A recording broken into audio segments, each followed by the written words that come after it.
भद्रेश्वर में अंतरिक्ष संस्था के जानिब से चौथा सालाना खून हत्या कैंप। आपका एक कतरा खून किसी की जिंदगी बन सकती है। इसी मकसद के साथ भद्रेश्वर में गैर सियासी गैर मुनाफा बख्श समाजी तंजीम अंतरिक्ष की जानिब से चौथा सालाना खून हत्या कैंप भद्रेश्वर के पुष्प बेला भवन में मुनाकिद हुआ, जिसमें 70 से ज्यादा मर्द खवातीन खून हत्या किए।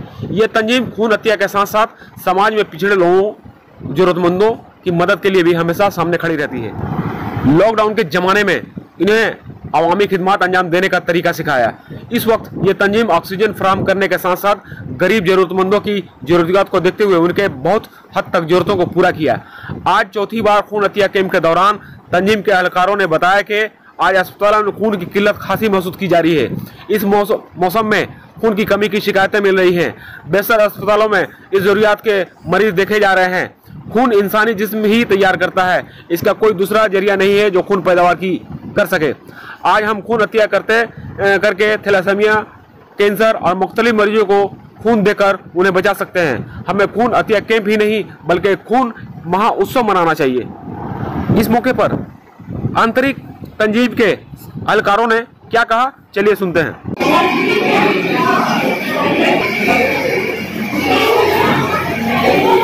ভদ্রেশ্বর সেই অতিমারি সময় থেকে যখন মানুষ ঘরবন্দি, তখন থেকে মানুষের আমাদের আন্তরিকের যাত্রা শুরু মানুষের পাশে দাঁড়ানো। আমরা জানি মানুষ পুরোপুরি ঘরবন্দি হওয়ার ফলে মানুষের পাশে মানুষ আরও বেশি করে বেরিয়ে এসেছিল। যতগুলি সংগঠনের জন্ম হয়েছিল, মানবতার যে নতুন রূপ দেখেছিল সমাজ, তার মধ্যে আন্তরিক একটি রূপ। আমরা জানি সেই সময় থেকে আজ পর্যন্ত আমাদের মানুষের সেবার কর্মধারা, মানুষের পাশে দাঁড়ানো, মানুষের পরিষেবা প্রতিটি এখনো অব্যাহত। সেই সময় থেকে মানুষের পাশে আমরা অক্সিজেন দিয়েছি, এখনো আমাদের অক্সিজেন পরিষেবা চালু। সেই সময়কে আমরা রাত 1টা 1:30 মধ্যরাত্রির আমরা কল এসেছে, আমরা বেরিয়েছি, আমরা তাদের হাসপাতালে নিয়ে গেছি, এখনো আমরা সেই কাজ করে যাচ্ছি। যে দলটি কাজ শুরু করেছিল 3 বছর আগে, এখনো সেই দল একই রকমভাবে মানুষকে হাসপাতালে নিয়ে যাচ্ছে, অক্সিজেন দিচ্ছে। তার সঙ্গে সংযোজিত হয়েছে বেশ কিছু সচেতনতামূলক কাজ। সেই সচেতনতামূলক কাজের মধ্যে একটা প্রধান হল রক্তদান। রক্তদান জীবনদান, রক্তদান মহৎদান। আমরা দেখি রক্তের যে অভাব, এখনো প্রতিটি ব্লাড ব্যাংক হাহাকার অবস্থা। সেই হাহাকারের অবস্থা থেকে কিছুটা মানুষকে মুক্তি দিতে আন্তরিক এই রক্তদান উৎসব। এরপরে আছে চক্ষুদান। আমরা জানি চক্ষু একটু অমূল্য সম্পদ, কর্নিয়া, যা নষ্ট হয় না।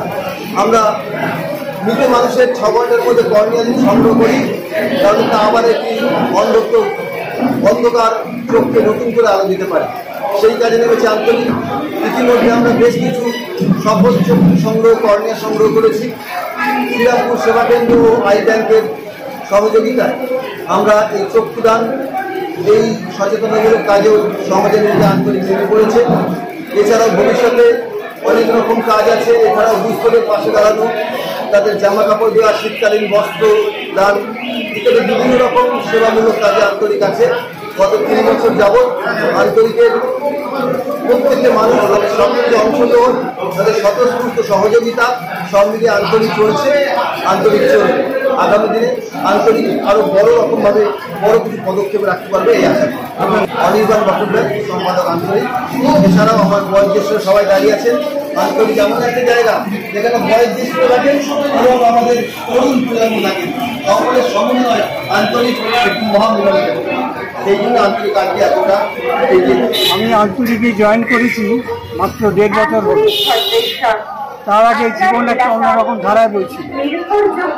এখন আমার কেমন মনে হয় যে একদিন আন্তরিকে না এলে, একদিন আন্তরিকের সঙ্গে না মিশলে যেন দিনটা ভালো কাটে না।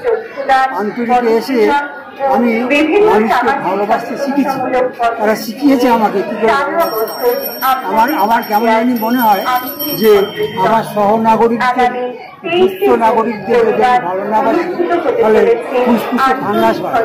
হ্যাঁ, আমার বাবার কথাটা তা আমি দেখলাম সত্যিই তাই, আমি একদিন না এসে থাকতে পারি। তাহলে এই মঞ্চ থেকে তাহলে কি উপভোগ করলেন? এই মঞ্চ থেকে যে সারা আমরা পেয়েছি, যে আমি এর আগে যে সমস্ত রক্তার্পণ উৎসব হয়েছিল তখন তো আমি প্রেজেন্ট থাকতে পারিনি, এই বছরই আমি প্রথম প্রেজেন্ট থাকতে পেরেছি।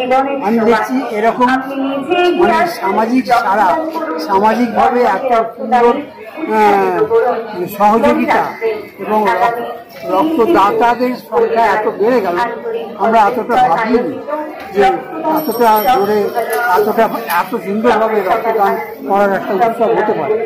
আমি খুব আনন্দ করি। দাদা আরেকটা কথা, যে আপনারা তো রাত্রির দিন নেই রাত নেই দৌড়ে যান, এটা কেমন লাগে? ভীষণ ভালো লাগে।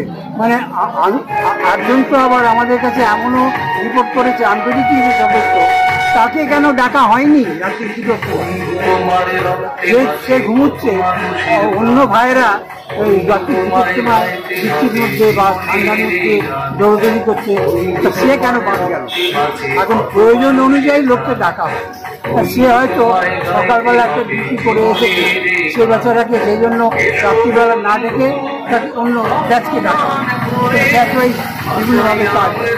হ্যাঁ, এটাই আমি মানুষের সেবা করতে শিখিয়েছে আন্তরিক আরেকটু বেশি। হ্যাঁ, কেন লকডাউন থেকে সত্যি তাই, লকডাউন থেকেই মানুষকে কি করে সেবা করতে হয়, বিশেষ করে আমার যারা দুস্থ সহনাগরিক তাদের কি করে সেবা করতে হয়, তাদের পাশে কি করে দাঁড়াতে হয়, সে বিভিন্নভাবে প্রায় বিনামূল্যে চিকিৎসা দেওয়া,